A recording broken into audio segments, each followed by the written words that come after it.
Hello, I'm Lindsay Burrell. I'm an intern with the Enough Initiative and a master's level school social work student at Wayne State University. Today, our discussion is very important, but also incredibly sad topic. Today, we will discuss losing a loved one due to domestic violence related homicide. Some of the sombering statistics in the conversation are that in cases in which a gun is involved, the risk for homicide goes up by 500%. 72% of murder-suicides involve an intimate partner. 94 of those victims were female. 94%, sorry. Nearly 40% of all female homicides are committed by a spouse, and 2,300 is the average number of deaths per year caused by intimate partner violence. As discussed in previous weeks, there is a lack of protection for victims of domestic violence. The perception that they can just leave or that domestic violence is a home issue leads to women's stories being ignored until it is too late. We live in a system that will mourn the loss instead of helping the victim when there's time. While the state has some measures in place to prevent this fate, such as requiring police to confiscate all firearms and ammunition when responding to a domestic violence-related incident, prohibiting those convicted of a domestic violence charge from owning firearms or having special protections for victims filing a PPO against an abuser, it isn't enough.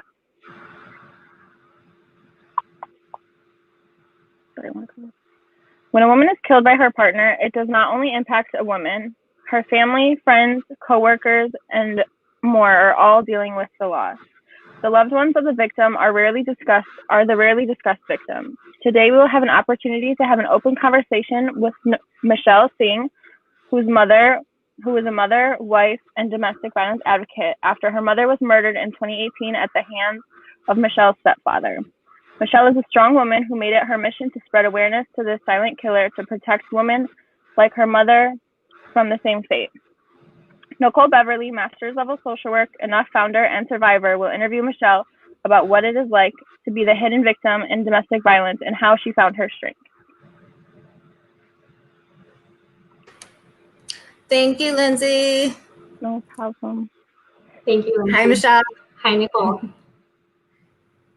Thank you so much for coming on tonight with us and discussing a really difficult topic, but important topic that we really need to be talking about as we talk about the rates and the homicide rates keep increasing for victims of intimate partner violence, domestic violence. 19% increase in the past 4 years, which is absolutely terrifying. So, clearly this is an issue that's not improving, it's getting worse every single year. So I'm so appreciative that you're here and willing to talk to us about your personal experience and what your family's been through. Can we start, Michelle, by you telling us a little bit about your mom, her personality, things she liked to do? I know Halloween was her favorite, right? Yeah, absolutely. Okay. Yes, it was. Yeah, thank you for having me too, and to share my mom's story and my story and how I can help others just like me. So growing up, my mom was the perfect party planner. She was always ready to celebrate with family and friends. We did every holiday that you could think of. We were very family oriented.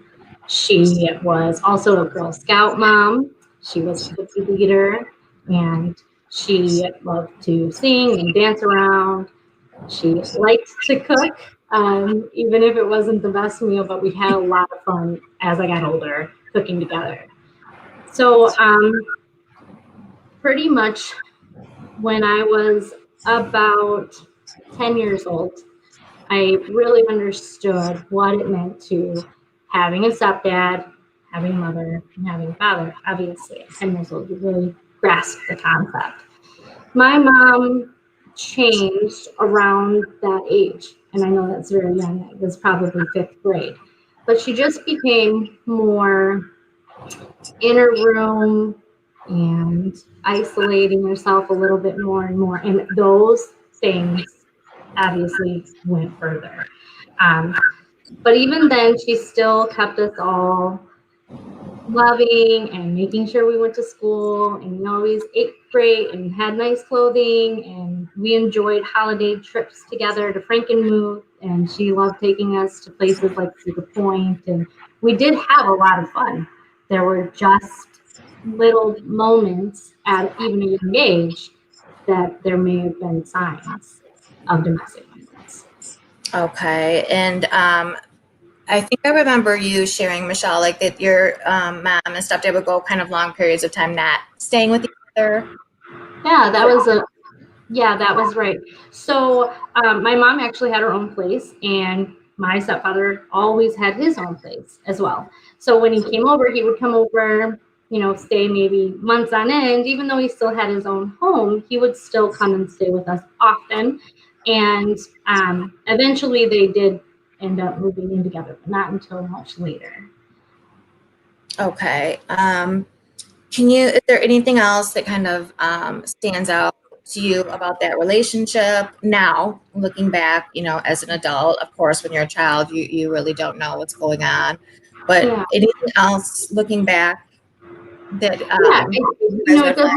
it isn't normal. And being a child and having a mom and a stepdad and a dad, obviously there was already a triangle of differences. But in between that, there were other signs too. My own family, my aunts and my grandparents, they wouldn't let our stepdad come to family events. He was not allowed. But we were very, like I said, family oriented, and we celebrated everything together. So when he wasn't allowed to come to things, and then he was also having his own home, back then it didn't obviously add up. And then of course, as an adult, I more or less understood more of the story of why that happened. And that's what I was just going to ask you. Can you share with us, even just a little piece of information about why he wasn't welcome at the family events? Yes. So in 1993, Greg, my stepdad's ex-girlfriend, went missing. And she was considered a missing person in 93. And my family wholeheartedly believed that he had something to do with Tammy Niver becoming a missing person. And it took many years, decades, probably more than a decade actually, for my stepdad to be invited into my mother's home. Growing up, he was not allowed there. And then more than a decade later, my grandfather basically realized that my mom was not going to leave my stepdad and that he was going to be a part of our family. So eventually he was allowed to come. Okay. And then as I was kind of listening to you talk, is it fair to say that, in the beginning, your mom was distrustful of him and didn't allow him into her own home after Tammy disappeared? But somehow Greg manipulated her, convinced her, or to break her, basically, to let her into her life. Is it correct? Right. So when my mom actually was very good friends with Tammy and Greg, they lived in the same apartment complex when, in 1993. So Greg and my mom actually had Tammy Niver's children. And so when she went missing, obviously they reported her. She didn't come back.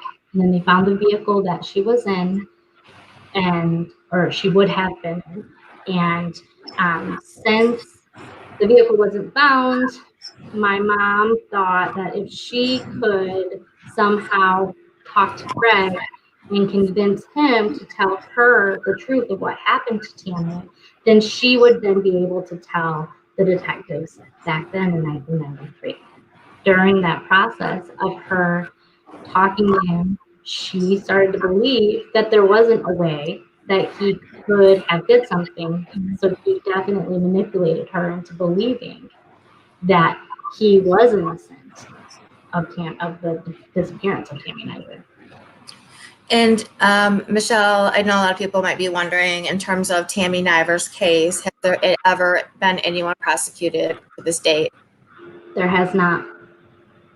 And I was just going to say, she's still considered a missing person. Yes. Okay. And we'll come back to that in a little bit, because I was, lucky through you to meet some of Tammy's family members in downtown Ypsi when we did the victim shoe tribute. So I definitely want to bring this back to Tammy and at the end and kind of talk about what people could possibly do to help with that unsolved crime and allow her family to have some peace. So what kind of led up to your mom finally leaving or deciding she was going to leave Greg? Yeah. So my mom was, like I said, always in the house, always in her bedroom. She never would leave her bedroom. She would say it was because he was a hoarder, which Greg was very much a hoarder. Anything that was on the side of the road was just a piece of treasure. So they had this conversation often where this is a problem. Well, then he would start doing things like arguing during arguments, saying, "Oh, I'll just take a bottle of pills and kill myself if you're going to leave me." And he would say, "I'll just drink this whole bottle of alcohol and then take more, and then I'll just die." And he would always just say, acting as if he wanted to commit suicide. Mm-hmm. So and that was probably familiar to some victims watching. Michelle, that is often, an abuser's go-to when they feel like their victim is finally done. It's self-harm. Yeah. And so she was very tired of that. And this was something that she had spoke out about. She had spoke to me about this. She had spoke to even Greg's mother about this. So it wasn't something that she kind of hid. She did talk to me about that. Then there was just being barricaded in her bedroom all the time, feeling like she was walking on eggshells every time she was around him. And one night, while he was very intoxicated and not taking his medication, he pushed her down on the bed, forcefully took her cell phone from her hands, and she left. She actually went to my younger sister's house that very night. And that was October 6th, the day before her birthday in 2017.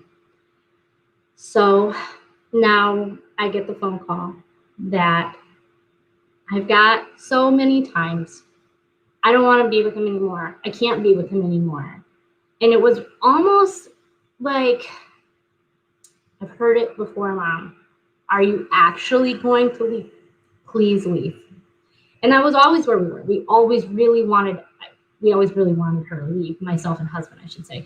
Because she would always come to me and she would tell me. And, I think that I did isolate things from like my siblings because I wanted to protect their feelings, because I knew how this was just going to happen again in my mind. Well, she's just going to go back again. One thing I didn't know at that moment and that phone call is that he did push her down and that he did forcefully take the phone from her hand. Once I learned that the day of her birthday on October 7th in 2017, I told her she has to move in with me. She can't go back this time. So she actually was just going to go back on October 7th. And my sister and I took her out for her birthday, and we went to a Mexican restaurant. And while we were there, she was going to leave halfway through because she was just upset and didn't really want to be out in public. And when she went to leave, her car was gone.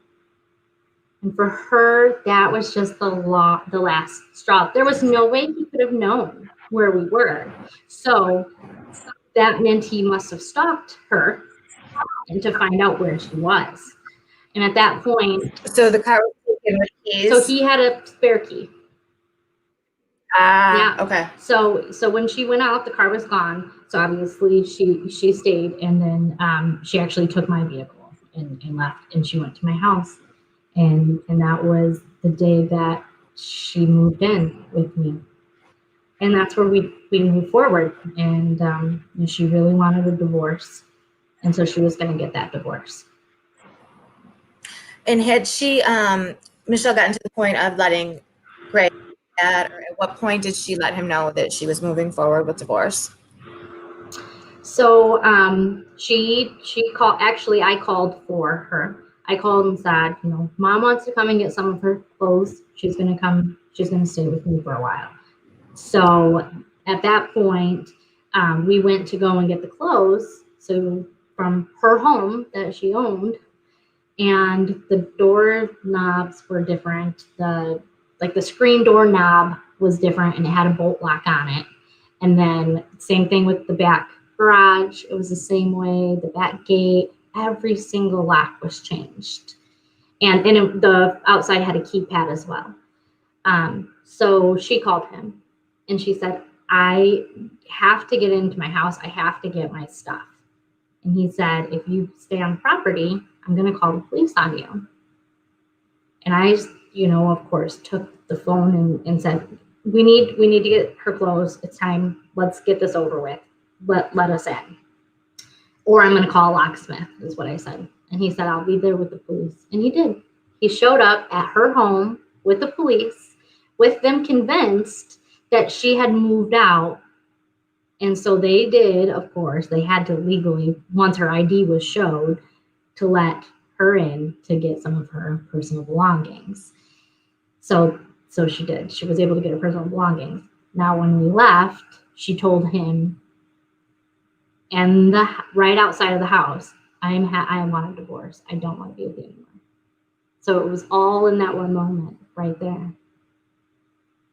And when was that, Michelle? That was still October of 17?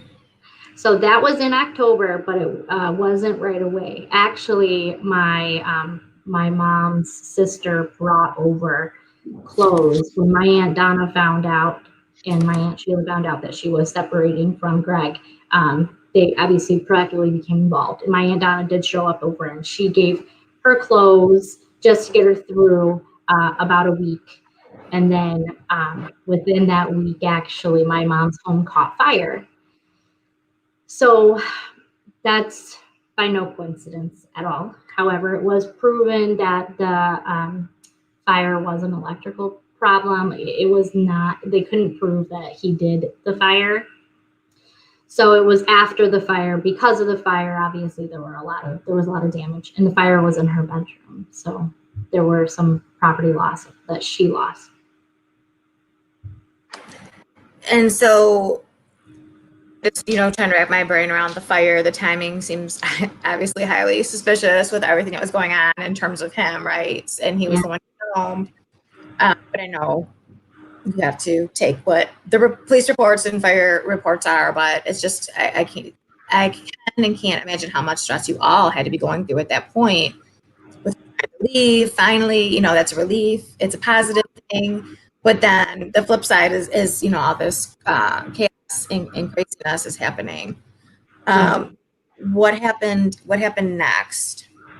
So I encouraged my mom for us to go and get the police report and for the fire damage to the home. And so moving forward with that, we went to Farm Brewer, which was the homeowner insurance that they both shared. And once we got there, we found out that Greg actually took my mom off of the homeowner's insurance. So the claim and everything was going to Greg. So Greg was getting living expenses. He was able to live in a hotel where the insurance company was putting them through. And my mom obviously was very drained at this time. She was just exhausted with everything that was going on. So I kept encouraging her. Can I pause you for just 1 second, Michelle? Because I think, people need to understand how easy it was for him to do that. Like, his name wasn't even on the home at that point, correct? No. So they did have a shared deed. Okay, so they had a shared deed. Yes. But the house itself came from your family, correct? Exactly. Yes. The Was home. Yes. So that's okay. So the home, when my mom's father passed away, my grandfather passed away, he left an inheritance, and that inheritance went, obviously a third to my mom. And so my mom used all of that money to purchase this home.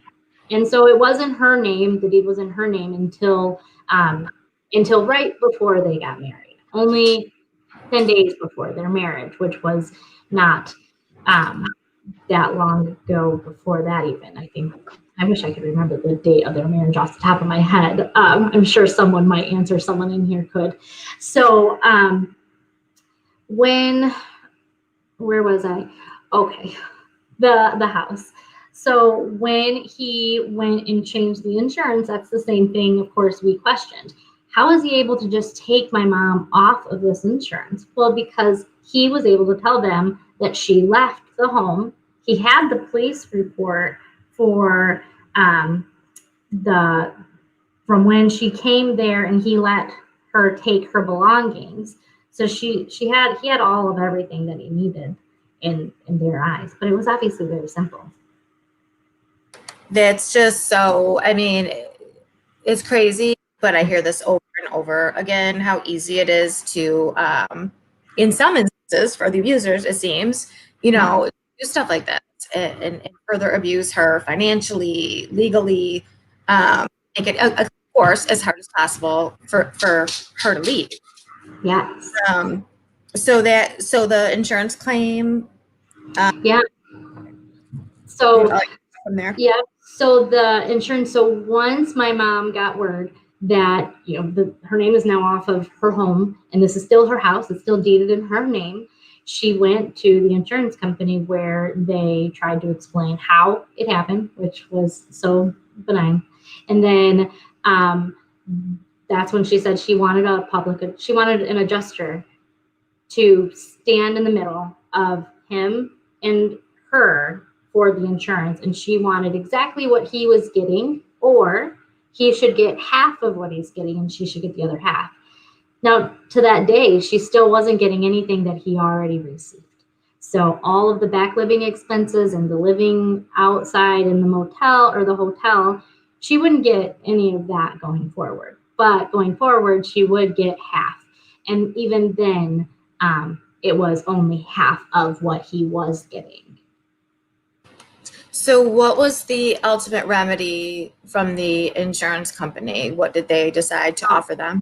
Ultimately, the insurance said that they would need to have a shared home because they couldn't afford to pay for them to live separately, even though they knew they were going through the divorce.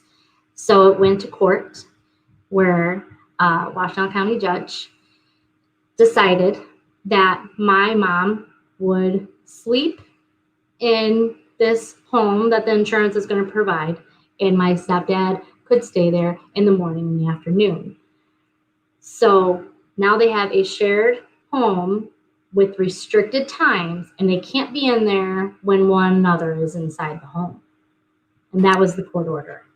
And so the court order literally was stating that he could be there in the morning and afternoon, he would leave, and then your mom would come in the evening, stay till morning every day. That was the Yes, that was the order.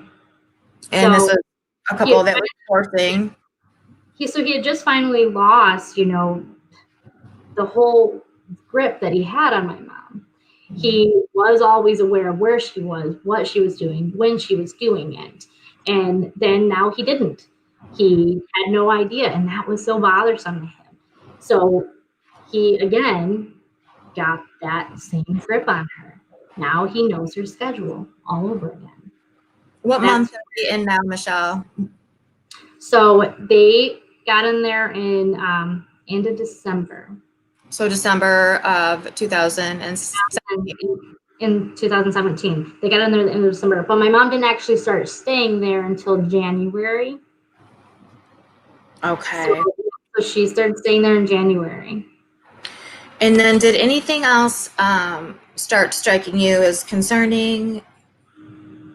Yeah, so of course I didn't want her to stay there. And I wasn't the only one. My aunts also, we did not want her to go to the home.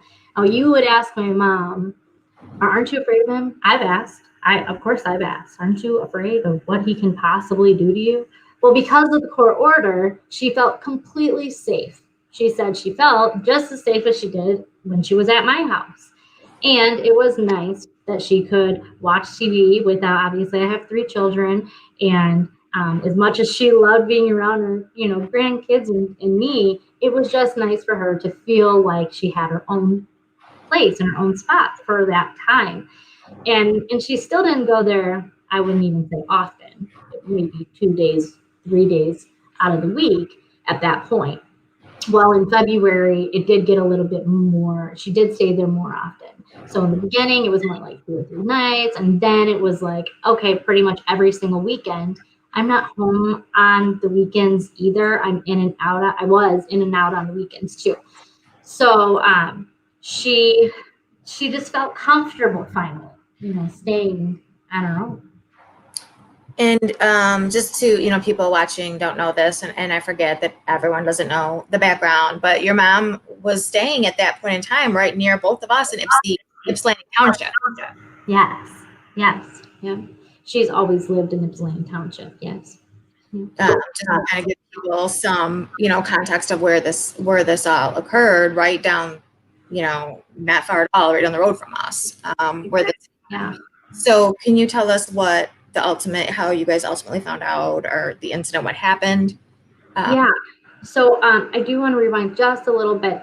When my mom did decide that she was going to get the divorce, she went through the Ann Arbor Safe House, and her lawyer, Martha Gove, who was great, phenomenal. She worked so close with my mom, and they did everything, and they did it as quickly as they can. So when you get into the Ann Arbor Safe House to get a lawyer, they have to have a really large meeting to see who is going to fit the criteria the best.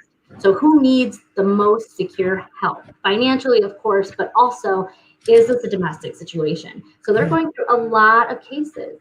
So she was qualified in the domestic. And it was because of words that she used. It was always the words. The fact that she felt barricaded in her house, the fact that she felt barricaded in her bedroom, the fact that she felt like she was walking on eggshells. There was all these verbal signs. And then the one time that she needed to get it across that he did push her down and he did grab her phone forcefully. And then there was another sign. The detectives of Washtenaw County, they showed up at my house when they found out that my mom and Greg were getting a divorce. What they said was, there was a little birdie who told us that you and Greg were getting a divorce. Are you divorcing because you're afraid of him? Or is it anything to do with the Tammy Nyber case? And she said no, and they were gone. It was very, very simple and fast. But immediately, after not speaking to Greg and not wanting to talk to him about anything, she sent him that text message. She needed him to know that she didn't say anything and she didn't do anything, and that they came before he found out from someone else. So I just thought that was very important. That for me was a really big flag that my mom is afraid. And I could have at this point, taking that information, maybe have did something differently. And now that I do know, I will always help someone else in those situations, because we have to support each other.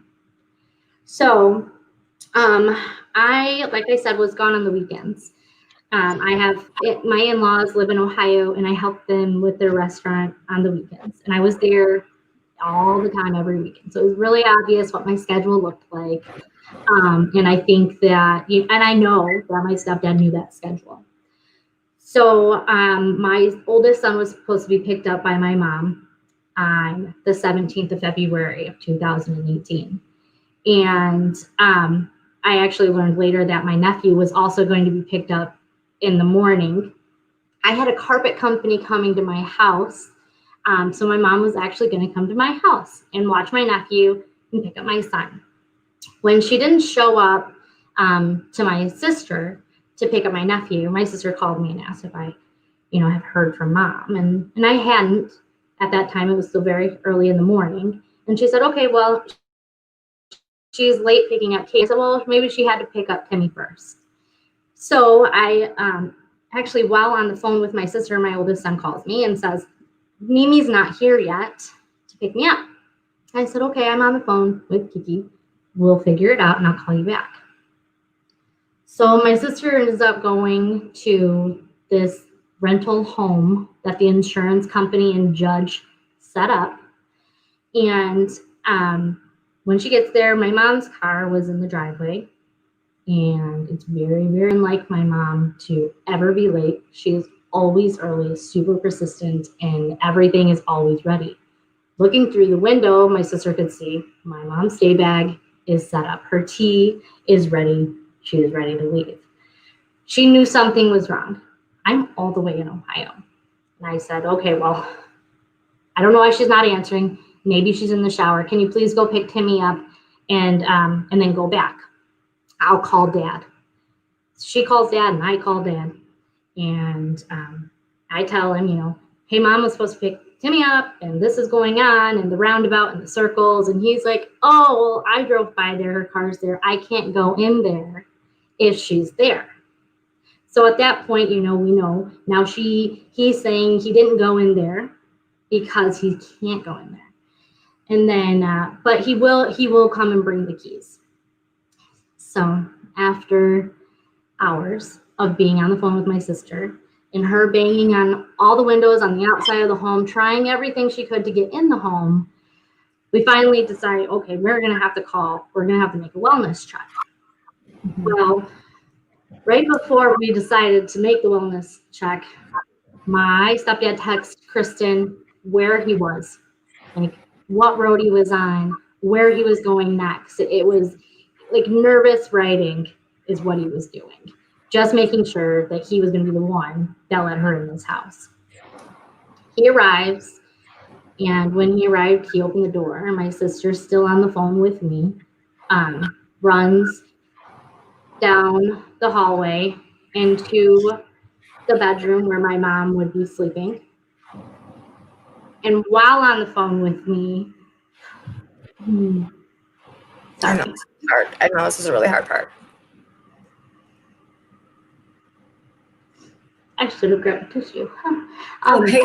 While on the phone with me, she screamed really loud, and not like something that you can relive unless you've been there and you've heard it. So the phone went out at that point, and that scared the heck out of me. And I'm all the way in Ohio, so I called 911, and I don't know the address because it's a rental and I barely know, and I've only been there one time. I just knew where it was and how to get there. And I told the dispatch person, I think my dad is murdering my sister and my mom is dead. So that's how I felt. It's exactly what I thought. So now I'm in the car and I'm calling family. I'm calling my aunts. My Aunt Donna lives the closest. So immediately I called her. And while I'm in the car and I'm getting ready to drive back, oh no, I'm sorry. I was still in the restaurant. And on the phone with 911, my sister called and she said, Mom's dead. And I said, are you sure? How do you know? No, she's not. My whole body fell to the ground. My sister-in-law was trying to lift me up. It's one of the most vivid things in the world. So now I'm in the car and I'm leaving. And I'm calling family members. I'm calling my aunt and both of my aunts to meet us there. My Aunt Donna was already almost there. I had a whole hour car ride, the longest hour of my life. And when I arrived on the scene, my sister was talking to a police officer, so I wasn't able to immediately talk to her, and that was really difficult. And we were waiting for family to come from all over, actually. While I was gathering, my thoughts and everything, all I could think about too was, where is Greg? Because he did this. Mm-hmm. Where is he? Well, he left, and he ran for 3 days. And in those 3 days, he lawyered up. So because he got a lawyer, he wasn't going to go to jail. he wasn't going to be questioned because his lawyer said to our detectives, if you want to question him, you have to go through me. So instead of them questioning him, they took the higher end. They took a little bit of a bargain, but it worked. They waited, but because of that, he wasn't going to be in jail, and I was terrified. My aunts were terrified. I can't even And imagine. I convinced my sister too. Also, we had to get a PPO order, and because we got the PPO order, he violated it, and he did go to jail. Okay.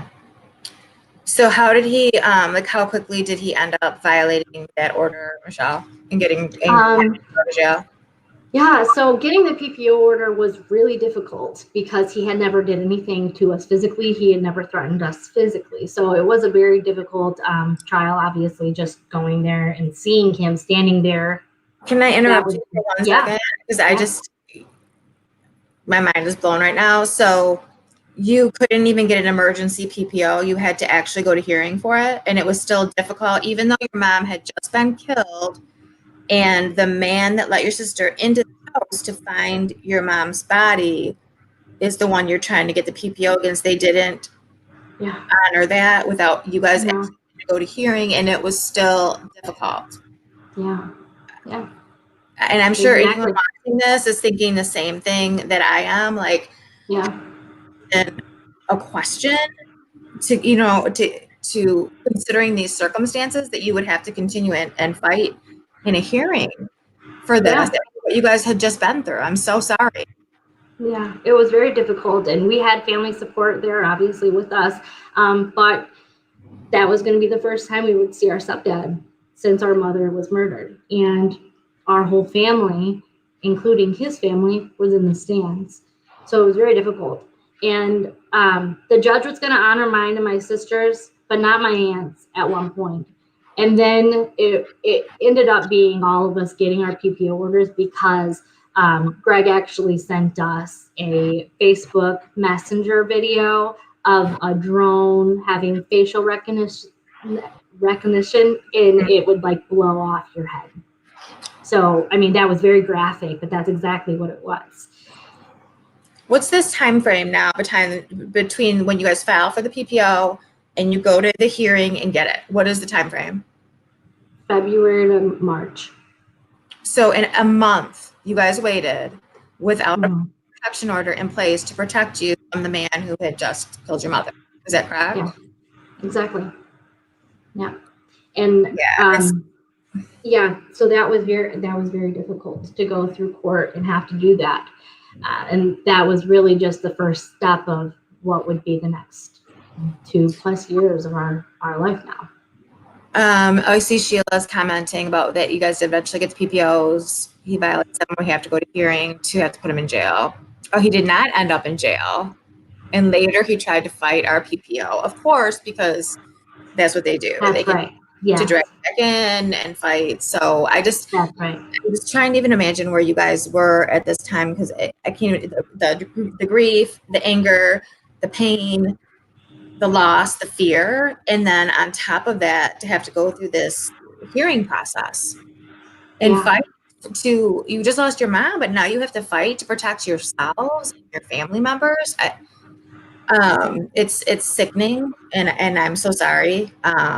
But I appreciate you telling people who are watching right now who have no idea that this is what people go through, what the realities of this situation are for so many people. Yeah. So once we did get the PPO order, he did violate it. And then once he violated the PPO, I believe that he did go to jail. Maybe my Aunt Sheila could pop in again, but I think that once he violated, he went to jail. Oh, problem getting them. Yeah. So after he violated the PPO, we were still waiting for everything to go to court. Enough evidence is what we needed, and that's what we did. We waited. So he didn't go to jail for over 3 months. and then that's when they moved forward. He went for 3 days. Yes. So he went to jail for 3 days for violating his PPO order. That's it. 3 days. Yeah. Yeah. And then we waited 3 months to have enough evidence. And then once enough evidence was secured, they were able to then formally arrest him. Yes, and he stayed in Washtenaw County. And so now we're looking at May? So June of 2018. 2018, yeah. Before you even got an arrest. And your mom was killed on February 15th? 17th. Okay. Oh, this was right after Valentine's Day weekend. Yes, yeah. You're telling me that. So from February 17th until June, this man was out on the street, had already been. So he had put my mom's house up for sale. Yeah. Oh, and Sheila just said July 26th. So that's even another month. 26th. Oh, July 26th. Sorry. Yes, she's right. July 26th. It wasn't another entire month for you guys without. Yeah. And our detectives, obviously, we talked to them daily. We needed updates, and that really did help us get through it. But it was really difficult, just knowing we're waiting on the best evidence. We actually found out through our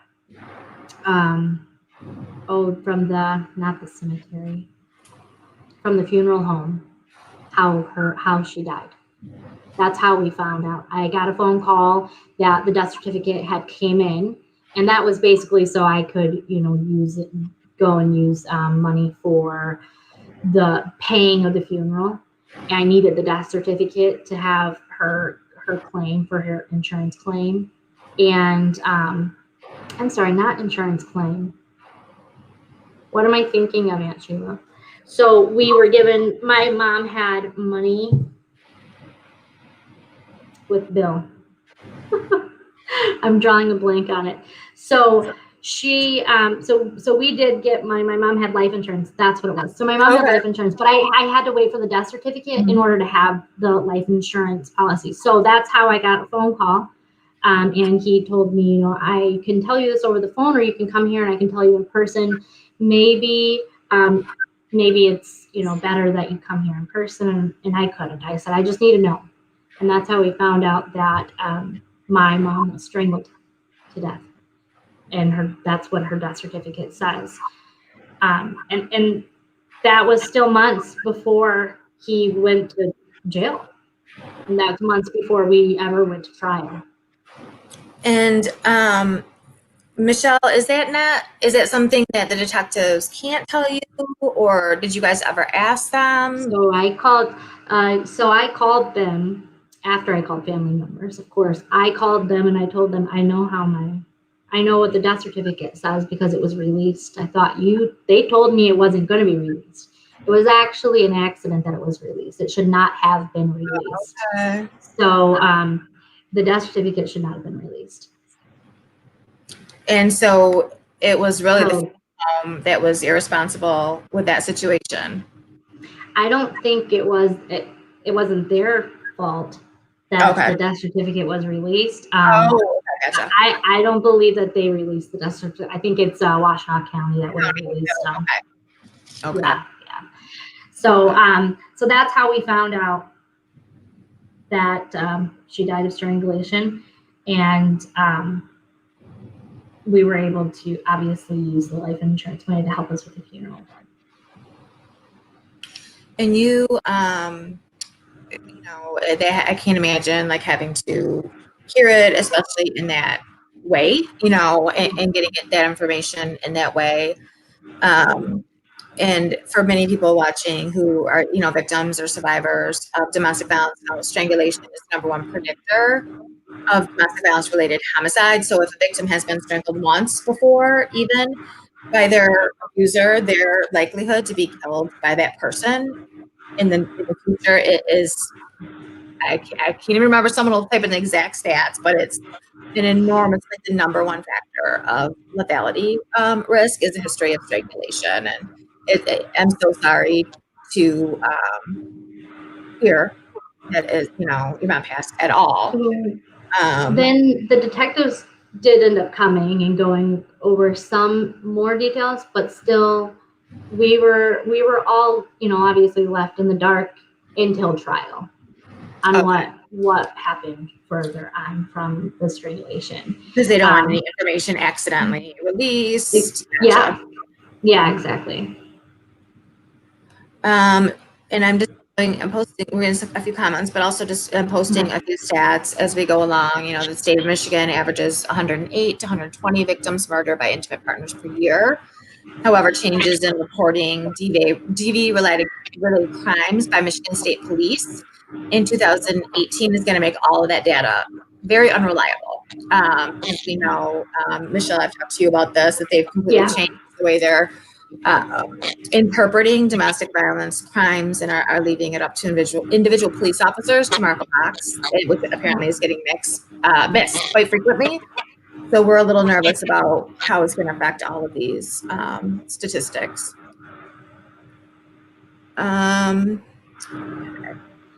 Do you, other obstacles you and I have talked about a little bit that you faced as a family?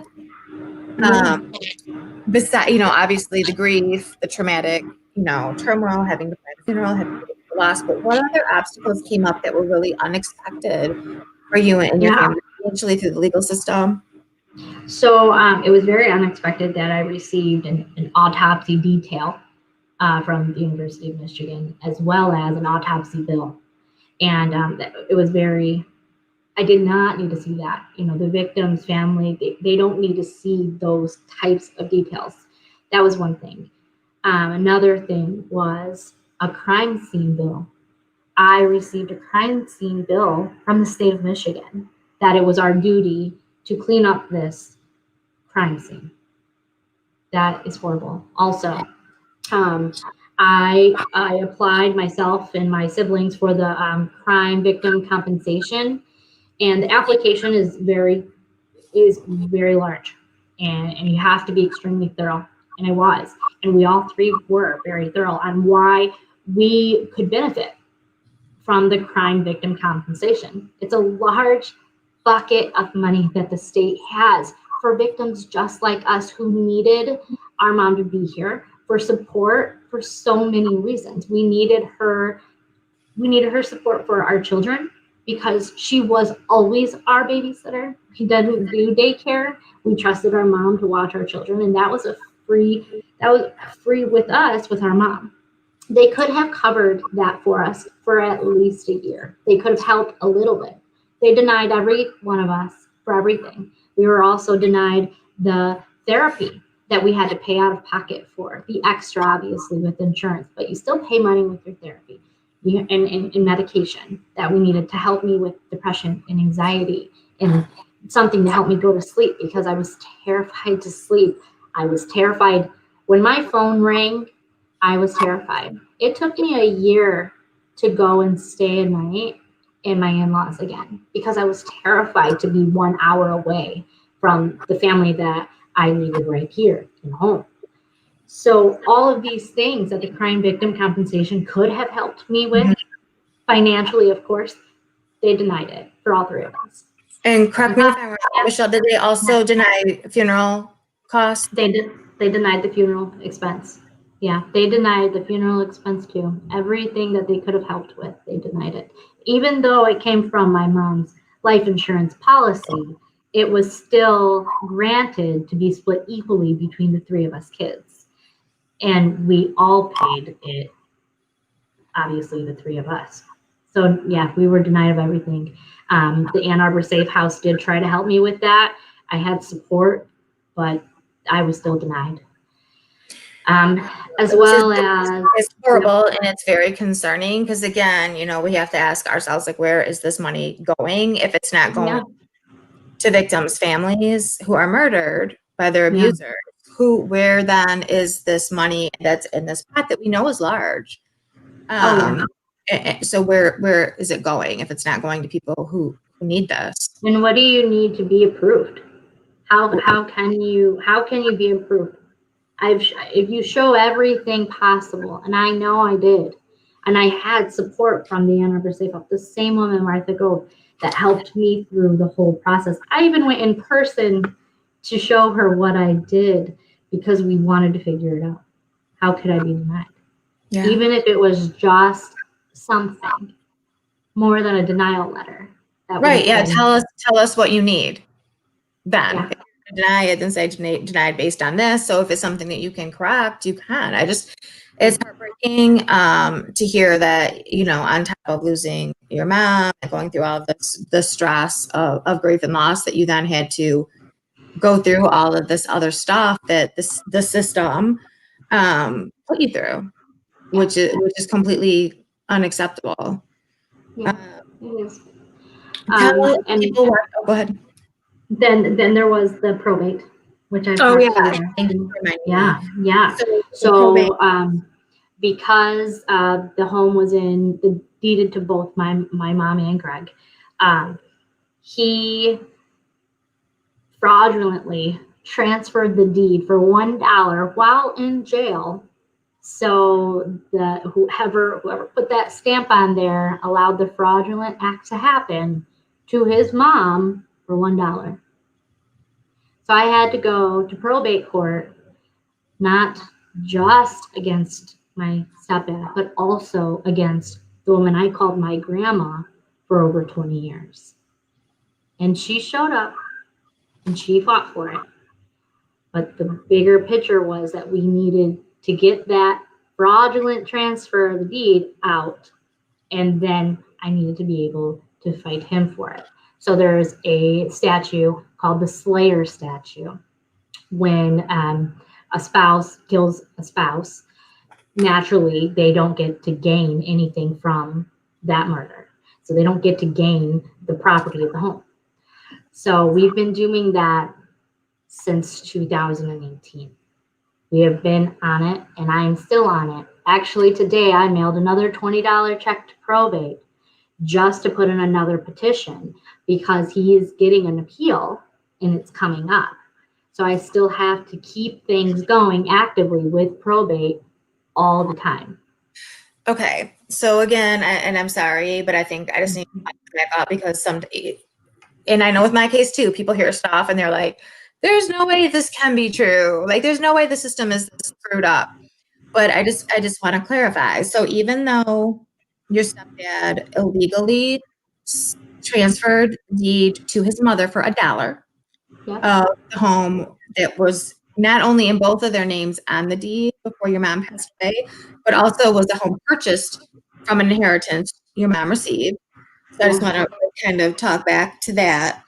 And then even though he has been, which we haven't even gotten to this yet, but he was convicted. Mm-hmm. Yes, he was convicted. Of the murder. First degree premeditated murder, yeah. First degree premeditated murder. And even still, your mom's home is still tied up in probate court. Yeah. Yeah. Yes. So at our last probate hearing, we were able to transfer the deed to the estate of Martha Agnew, which is a huge step in the process. But like I said, it's taken 2 years and I'm still fighting for it.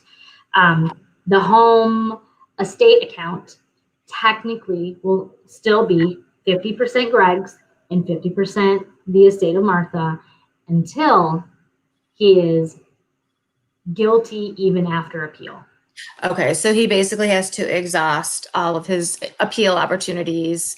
Now, I shouldn't assume it's the same as my ex-husband because, he's appealed every single thing in the world he could possibly appeal. And we're down to one appeal left after 2 years. So have they predicted to you how long his appeal process will be able to be open for? So I believe that he only gets the one appeal because of the degree. And so, okay, tied up a towel. And so, do you guys have a date for when the appeal is going to be heard? I know that we're in the election process right now, and I did notice on our ballot, which I did some research, that we're voting for several judges on the Court of Appeals. Yes, I've noticed that too. So I did speak with Stacy Kern, which I know you're familiar with as well, and she told me that obviously we are behind. We're behind because of COVID. We're behind because it's an election year. However, they don't see it going. They are hopeful that it'll be this year. So if that's the case, that's soon. Sheila said 2021. 2021, yeah. I know Stacey's hopeful for it. Also said it's bullshit, and I agree with you, Sheila. It is. It is complete and total bullshit. Yes. Bullshit. Mm-hmm. And it's so, I can't, I'm sitting here like fuming. I can't even imagine having to, go through all of this and continuing to fight and fight and fight and fight, and not be able to just, have that closure and peace, because you're constantly having to fight still through these other court processes and issues. You guys are all so strong. Your family is amazing, and you guys are all so strong to be able to, and now, and this is kind of what we're going to transition into is, your advocacy work, and you have speaking, you have some upcoming, and I'll say interviews airing soon. Kudos to you and your family for being so supportive of this, and really, I'm laughing at Sheila. She put more expletives, but trying to keep it peace. Thank you. Keep it peace. But what gives you the strength, Michelle, to do this? You've spoken at one of our events, which it was amazing to have you there, and I love partnering with you. And I know we're talking about in different ways, but like, what gives you the strength to do this?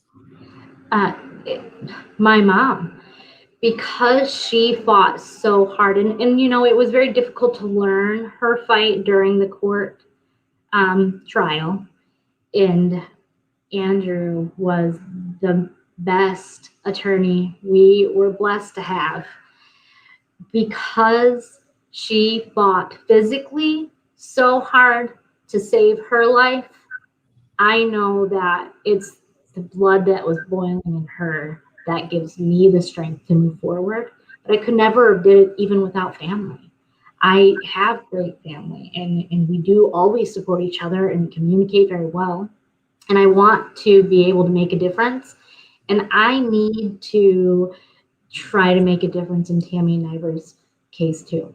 It has to be a part of who I am, because I feel it so much in my heart to keep moving forward.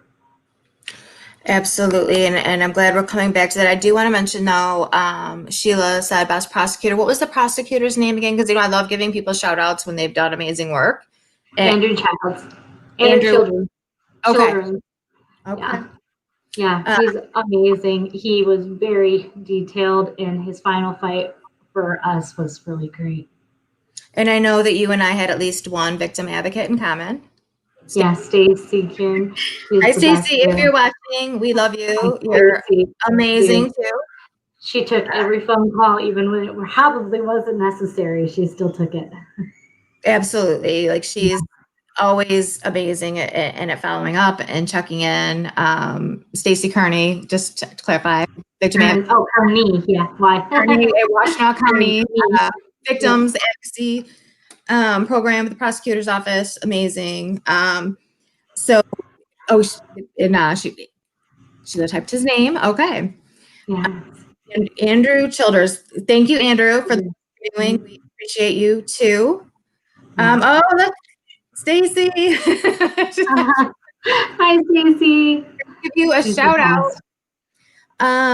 So, just kind of, I think that your words were so powerful just now. What you said, what gives you strength now is that your mom fought so hard, and the blood boiling through her veins, and the strength that it took. Like, you want to embrace that. Yes. From her, and continue to fight. That is so powerful. Yeah. It is. It is exactly that too. It helps me to keep fighting. Absolutely. Absolutely. And your mom sounds like an amazing woman, and everything you guys have shared with me, I feel like she and I would get along very well. Yeah, yes. Our Halloween My stuff. favorite. Yeah, She sounds like she was yeah. just an amazing person. She was. She was so great. But one of the things you just mentioned was talking about Tammy. And again, when we did our to domestic violence victims, I was able to meet some of Tammy's family too. They came to listen to you speak.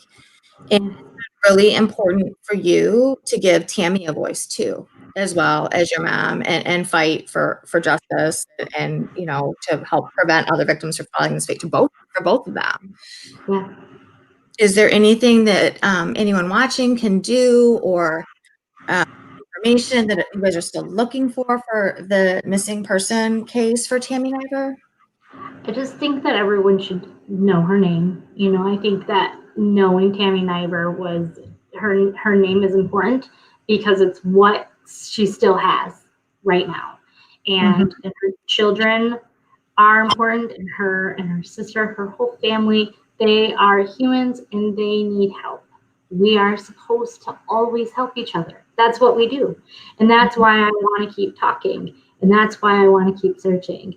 As long as we can keep putting her face out there and reminding people of her name and that she has a family that needs answers, then we will be able to find where Tammy is. Absolutely. We just can't give up. Mm-hmm. Absolutely. And I think, it's so powerful, that you and your, family and her family are now really making sure that they don't just hear Martha Waters, they also hear Tammy Niver together. Yeah. And I think it's very powerful. And it shows, a amount of respect to Tammy and what she likely went through too. Yeah. At the hands of this man, and continue to fight in her name for justice too is incredibly powerful. But I will have both of them in my heart as I continue to do work, initiative. I mean, these are both women who disappeared. One disappeared, one was killed right here in Ypsi Township, likely Right here. murdered. I know we don't have the proof yet, and I have to be careful. I'm sure, not every once in a while I get myself in trouble. So, it's powerful to me too, and I will definitely keep both of them. There's always special victims that I think of when I need, like when I'm feeling like tired, exhausted, and I can't do one more thing. I think of either victims who have been killed or people who survivors, but who have had like serious injuries and can't speak anymore. So I feel like we have to continue to be the voice for the voiceless. Yeah. I will definitely continue to be that for both of them as well. So I know I always look up and we're at an hour, and I'm like, it feels 15 minutes. How is it possible? Yeah. But two more questions, actually. The first one is, what advice do you have to other families or individuals who have lost a loved one to domestic violence related homicide? So I guess that could be a 2-in-1 too. So I would say listen to your family members. Even when you think that they're going to go back and they're going to do it again, be the encouragement that makes them stay. Be the support that they might not know that they need, but they absolutely need it. When they say they're leaving once, they just need to stay away. Mm-hmm. So don't do what I did until the last time, because I was too late. And I want people to make the victim know that they're loved and that they have support. And then when they think that they need support too, they should talk to someone else. Don't tell the person who is making things different in your life anything stressful. Go tell someone else. That person just needs help. They just need to be loved, and they just need to know that they belong where they are. They are not a burden. So that's really powerful too. And I want to kind of highlight that. So someone is trying to escape and they're already under that stress and pressure, you're saying just support, don't add, and figure out how you can help them, right? Like that was Exactly. I have found is that people always say, let me know if you need help. But what people maybe should just say is, I'm here. What can I do to help? Yeah. You know, Exactly. I'm not a lot of, especially victims, we don't help. You know what I mean? We're used to being treated like crap for so long that we don't feel worthy of help. So we are never going to ask for help. But if someone like says to me, like, I know you're going through this, I'm here to help. Do you need me to wash the dishes? Do you need, it's the little basic things. Do you need a ride somewhere? Do you need to go to the store? Just putting it there for victims. I just want to bring that up when you say, because I think it was really powerful what you said, is just to be a support and be there, not to add any additional stressors is really important. In terms of like grief and loss, and also, dealing with these crazy issues with the legal system, do you have advice for family members who have lost someone through domestic violence? Yeah, it's okay to cry. It's okay that you're in pain, and it's okay to cry in public. It's very difficult. I know still, like I have been doing it for 2 years, and when I talk, I cry, and it's just an emotion. That's all it is. And we can get through it as long as we keep going. Because if we close the doors, then we can't go further. We just have to keep the door open. We have to know that it's gonna be okay. And find what is your spiritual. If you need to talk to God or if you just need to meditate, do those things to help you get through, because it's so important that you're still healthy, and it's so important that you can keep going forward. Absolutely. And you're an amazing, you're an inspiration, I think, to so many families who, have suffered this loss too, and your ability to now advocate.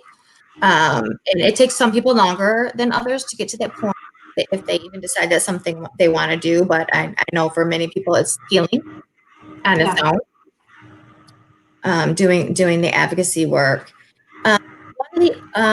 Is there anything we were just gonna talk about the lethality assessments really quickly, but is there anything else, Michelle, that I didn't ask you? I'm sorry, as I said that, I thought the question. The actual court process, like the hearings for the first degree, the trial, how long did that process take for your family? Oh, so sometimes things just feel like forever, right? I know. I would say it took us, maybe my aunt Sheila, she's so good with dates. I think that it took us probably 3 weeks, or at least 2 weeks. Once you got into the court. Yes, yeah. And then how long was it from his charge? Okay, let me ask you this. This is a better way for me. From the time he was charged in July of 2018, when was he found guilty? He was, where's my aunt Sheila? Hello, where are you? Yeah. So yeah, it was July 26th. And that's when he went to jail. And I know it's hard to remember. It was September. I have to write everything down because I got to. I know.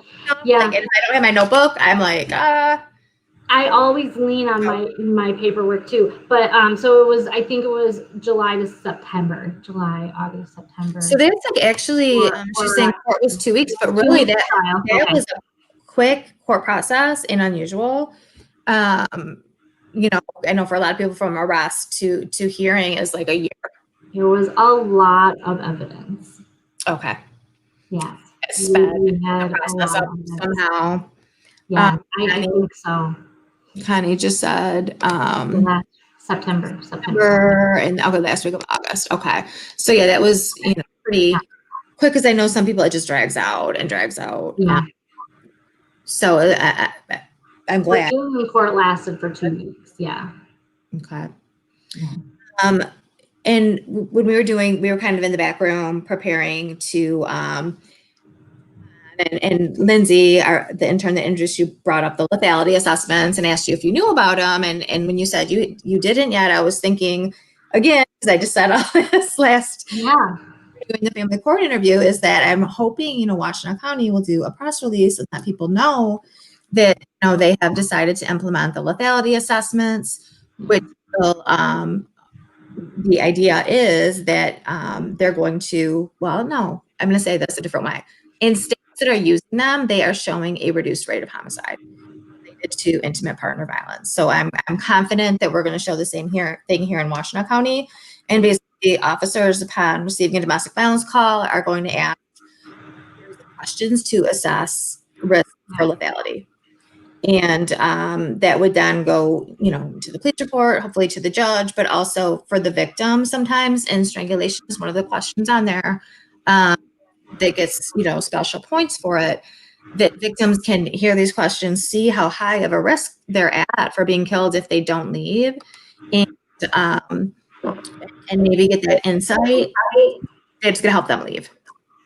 Yeah, that's great. So you weren't aware yet that they were moving into. Yeah, no, until she told me, I hadn't heard of it, which it's awful. You would think as family of a victim, this would be told to us.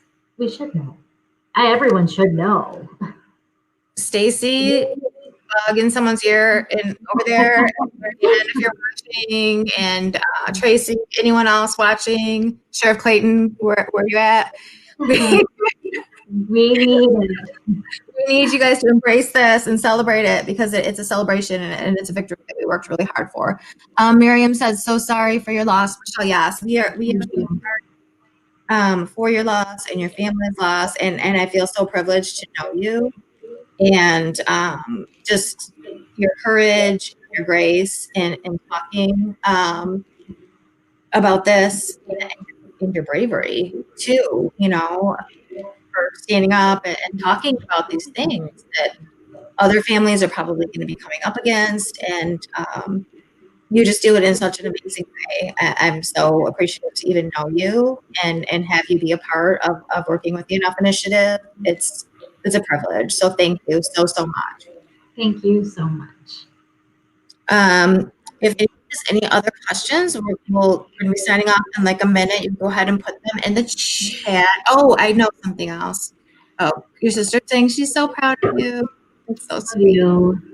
I am proud of her too. All right, and Stacy is saying the training video just got sent to police departments. Okay, see? So that's exciting. Good. Miriam just said, brave for sure.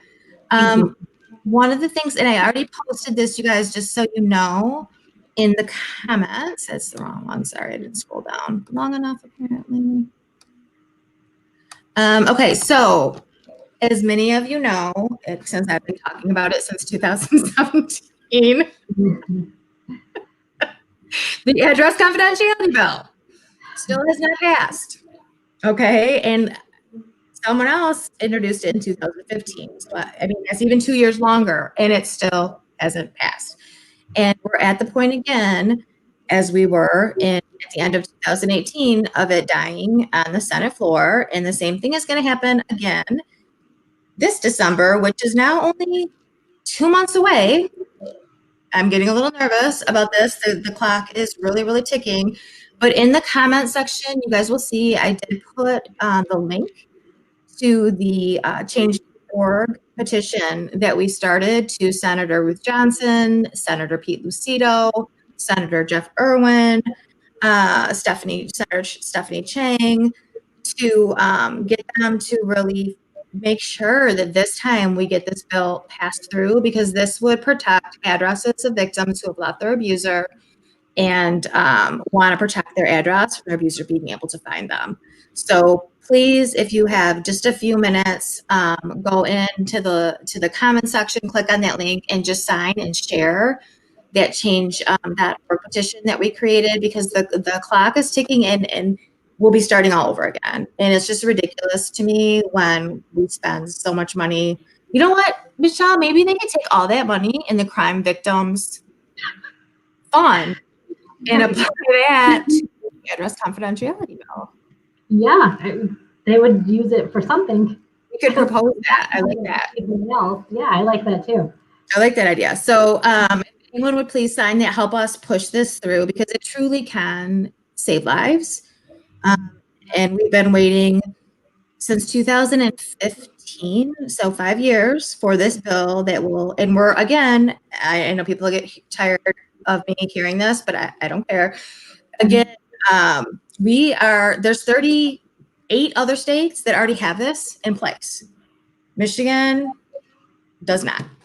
And that's a huge problem. All right, I see a few more things popping up, sorry. Stacy said, and I included it in a training for prosecutor victim advocates. Yay, to try and get other counties to do it as well. Thank you, Stacy. You're the best. Yeah, we tried introducing it at the state level and we were told no. So we decided to go ahead and really push for it at the county level and get it through. So once we show clear and convincing evidence that it is a best practice, we can hopefully get this used at sheriff's departments and police departments across the state. In terms of the lethality assessment, sorry. I know we're jumping back and forth between lethality and address confidentiality. Miriam said, yes, ACP bill, sign it, please sign it. And Tom was saying, great job, Michelle. Thank you. You did an amazing job. And again, I'm so lucky to know you. I'm lucky to know you too. Oh, thank you. Miriam said, come on, Michigan, get with it. Okay. What's IPB? So yes, I agree, Miriam. They need to get with it. Side note, I'm rocking one of our new Enough initiative tees and hoodies that I just added to the website. This one has my own stylish 80s collar because I can't wear anything tight around my neck. So unless you pay extra, I won't cut the neck off your shirt. But we have End Domestic Violence, we have Hope, we have I Am Enough, and we have I wanted to say vote, but I know it's not because that was I want for myself. Really new. Isn't the butterfly? Self-love. Oh, and look at Michelle's butterfly. Yeah. Her butterfly enough tea. Thank you. Yes. Thank you. Self-love. Thank you. Self-love is great, yes. All right. I will make sure I get you whatever one you want. And I'll get one for Kristen too. So let me know which one she wants. Thank you. Okay. Thank you guys. Thank you so much. And I will talk to you soon. And if people want to continue to comment or ask questions, we'll be checking in those comments and can answer there as well. All right. Have a good night, everybody. Good night. Thank you. Thank you.